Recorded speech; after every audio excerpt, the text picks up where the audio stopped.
Hello, my name is Gavin Buckley. I'm speaking to you from Skibbereen, County Cork, Ireland, where I work as a part of the front of house team at Uillinn West Cork Arts Centre. I've been working at the centre for a couple of years now, and the wonderful people working there have gone above and beyond to help me pursue subjects of great interest to me, namely blog writing and podcasting. Both of those fields afford me the opportunity to interact with the wide variety of artists that become associated with the centre through residencies and exhibitions. Fortunately, in spite of the recent COVID restrictions, I'm still able to reach out to artists over the internet and speak with them about their latest pursuits. Most recently, I was able to speak to Jennifer Mehigan. Jennifer is an artist, researcher, and grower currently based in Belfast. A PhD student at the University of Ulster, Jennifer is currently conducting an off-site residency in association with the West Cork Arts Centre. I caught up with her to see how that was going. Thanks for coming on, Jennifer. Right, so could you just give me a bit of background about yourself as an artist? Yeah, sure. I'm an artist. I'm from Cork originally, but I spent most of my life in Singapore. I went to art school in Singapore, and I started off actually in graphic design and art education. Before I sort of moved away from that, I got very sick in my mid-20s and decided I would go to art school instead, thinking somehow that would be a good idea and not that stressful. Yes. And then, so yeah, I went to art school and decided to leave that sort of training behind, kind of, and become a painter.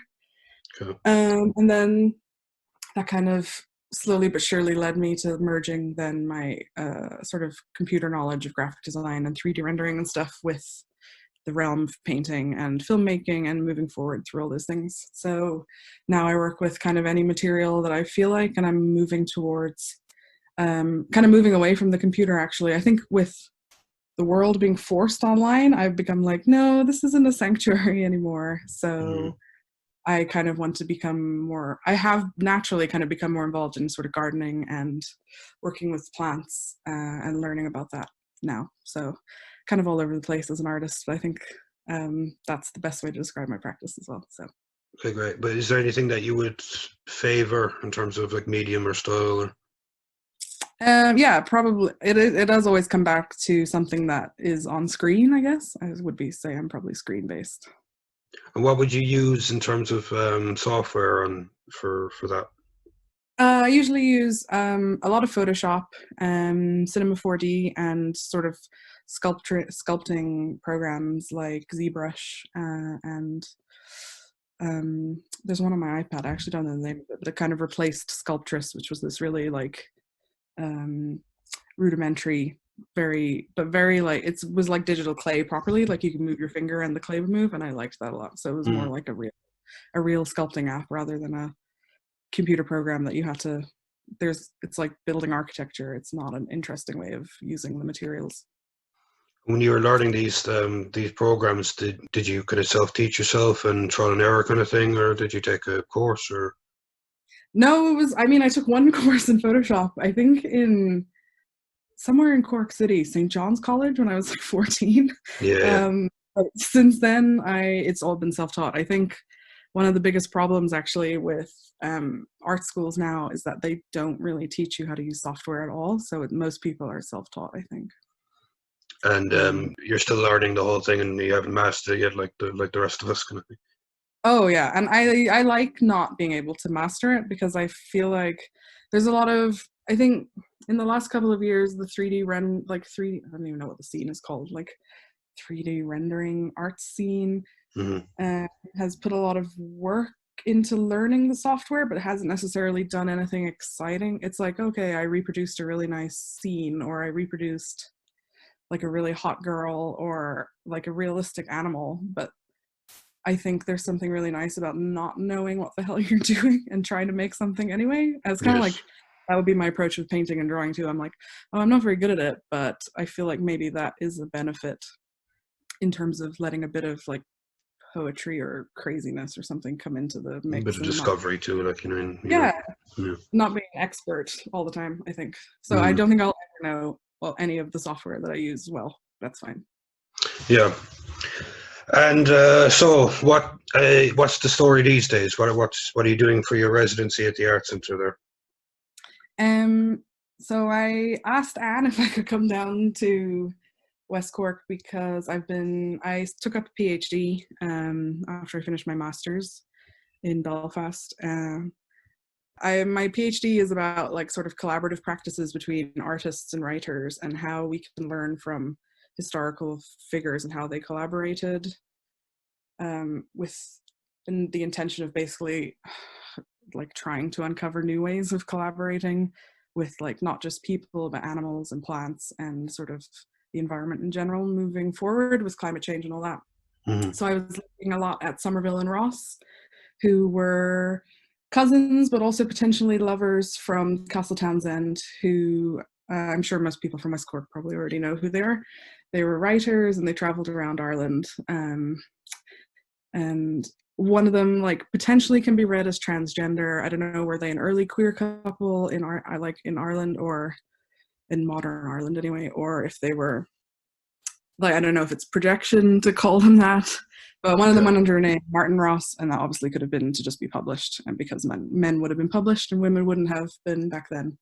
Anyway, their collaborations were said to continue even after one of them died, and I'm interested in sort of using these more sort of psychedelic entry points and sort of sci-fi entry points into collaboration to see if that could rupture the way that we look at working together with ourselves and our future selves and past selves and all that in art and also in writing and like life in general.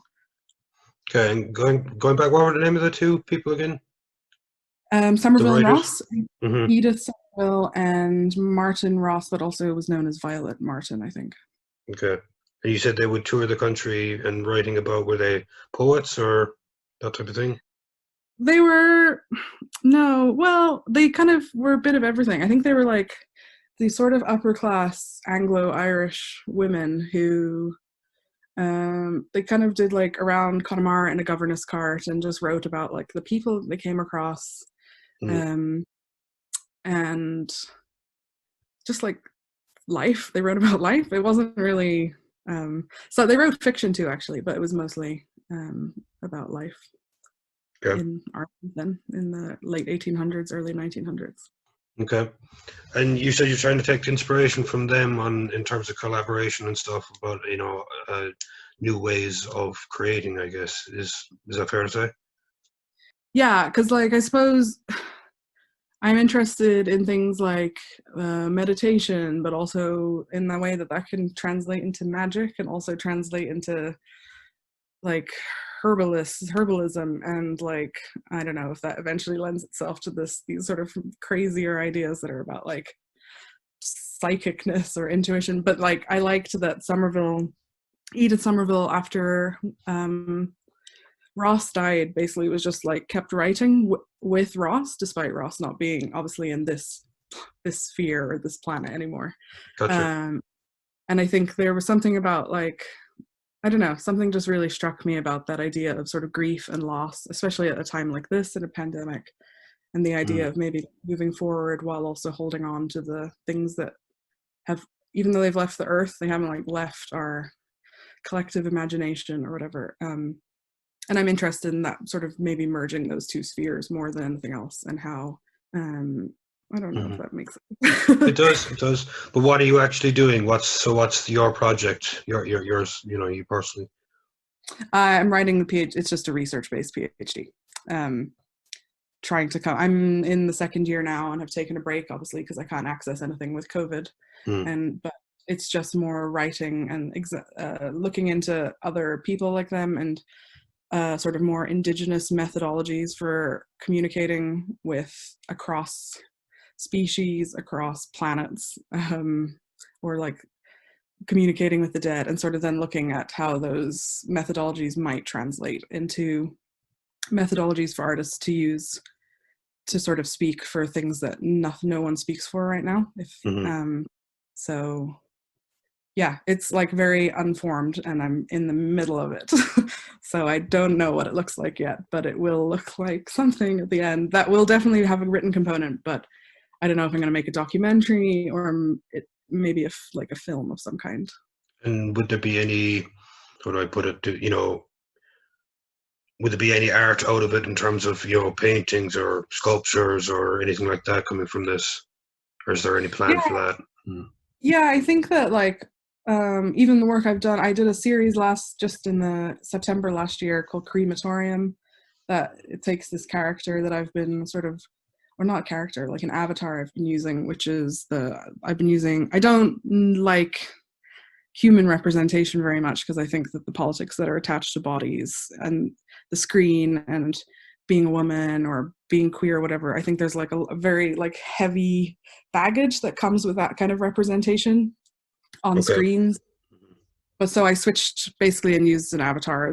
I've been using a horse instead of in place of myself or in place of bodies. So I have been working with these large sculptures of horses and putting them in sort of allotments and gardens and graveyards around places near where I live. So that's kind of been, I'm like putting things out there into the world, and I always am putting things out as art that I think are related to my research, but it's usually not for a few years until I realize like, oh, that's clearly connected to that. So I've done some stuff and I'll Gotcha. continue to make art and it will be related, and I'm not sure what any of it means yet. Yes, understand. Yeah. Does the kind of, you're on about the identity of body and stuff? Does that and male female representation and stuff like that? Is that something that's very important to you? Yeah, I think I've always refused to sort of identify with any kind of bodily form, and that's why all my work has basically been super abstract or like these sort of blobby, ethereal, like it feels like maybe materially it feels human, but it's also like part metal or machine or animal or something. And I think our bodies are so policed and so like heavily like just like littered with the crap that everyone has to deal with, regardless of gender, sexuality, or whatever, or race. Like everybody is controlled, and their body is controlled in some way, or um, I don't know, policed. Yeah, police is kind of the word that keeps coming to mind. And so I think for me, what the internet and the screen or like computer-based culture always brought was this idea of like transcending that and not just being your body, but letting your mind become this sort of form or shape that could be so much more than being that. So yeah, I've just kind of always wanted to work with that instead of the body itself. Gotcha. I like the idea of being, because your stuff goes up online a lot, having a avatar of the horse that you said, but not being tied down to any human ideologies, I guess, and like you said, Yeah. with the politics and stuff like that. That makes a lot of sense. But with the kind of transgender stuff, that's come. It might just be me, but it seems to have come up in popularity. Is probably the wrong word, but it's come to the attention of on the social scale kind of thing in the last 5 years or so. It seems to Mm-hmm. be discussed about an awful lot, but very, as with everything with humans, very argumentative. Back and forth. It's either this or that kind of thing, and it's not been the most healthy discourse, I don't think. Yeah, I think the internet is not a good place for you to live out your traumas with your body. No. um, Yes. uh, like everyone thinks that they should have an opinion on whatever the hell everybody else is doing, despite those people also experiencing hardcore. It's like the battle of, I don't know how to describe it. It's like these women of a certain, I don't know, class or generation or something are so protective of this class of women that's also extremely police. I don't know. There's violence against everybody. Mm-hmm. So I don't know why you would create more. And to do it on Twitter seems even more stressful. I think that place is just Yes. like, Yes. I hate it so much. Mm. It's just so many people who are very upset and looking to lash out, I guess. I don't know. Yeah. But yeah, I think maybe it's also that idea of, on the internet, you can be whatever you want. A lot of people realize that they are actually meant to be somebody else, and that's cool too. I don't know. Mm-hmm. Yeah, very interesting. So for your art, and we're just talking about your kind of passions for art, what would you say was the trigger for that in your lifetime? You know, the thing that made you say, "Yeah, I want to do this." Like what made me Kind of fall in love with art, or you know, were you always into it? You know, was that always your goal, kind of thing, or was there any one event that made you, you know, commit to the idea of committing your kind of time and interest and passions into this? yeah, I definitely was always into it since I was very little. I Mm, think most children are into it, and then it gets beat out of you basically. yeah, Um, and I definitely struggled with it in school. I was told not to become an artist and don't bother. Like in high school, it was just like if you weren't amazing at it by the time you were 15, you shouldn't bother. And I remember being like, oh, I'm 15, but I know that that's stupid because no one's good when they're 15. yeah, Uh, and then it took me about 10 years after that. I went back to art school when I was 24, 25. I think it was because I decided to try the more acceptable route of going into design and seeing if that would be enough to sort of harness this creative energy that I had and to maybe make a living, because that seemed impossible.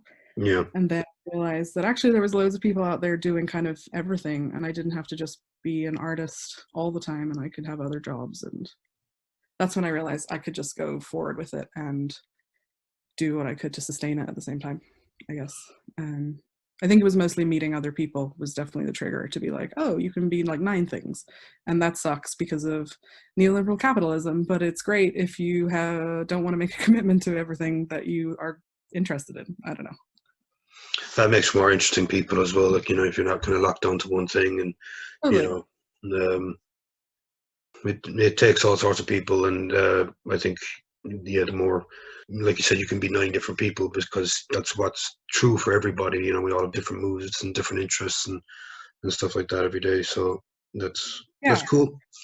Yeah. Would there be any creative thing that you've done that you would be the most proud of? Maybe it's something you've researched or something that you've actually made yourself, or you know, something like that. Is there anything that really stands out for you as, you know, the your fondest artistic memory? We'll put it like that. Oh, that's tough because it's Yeah. hard to look back and not hate everything that you've ever done. uh, Yeah. I think I'm always okay with the last thing that I've done. And at the moment, I've been spending a lot of this residency. I was meant to do a show at PS Squared in Belfast. I think it's meant to be on now actually. Obviously, with lockdown, that was postponed. So it got turned into a book instead. Oh, And so brilliant. I've put together like a book of images from my phone and looking back sort of at my practice over the last 5 years. And that was kind of nice to do in lockdown Mm, because it's just like, oh, I every day, I think, because I know I don't just speak for myself, and all my friends also have these identity crises all the time where you're just like, what am I doing and why does anyone ever look at my art? And then I was looking back and I was like, oh, I actually I do have like a thing, even if it's a bit weird.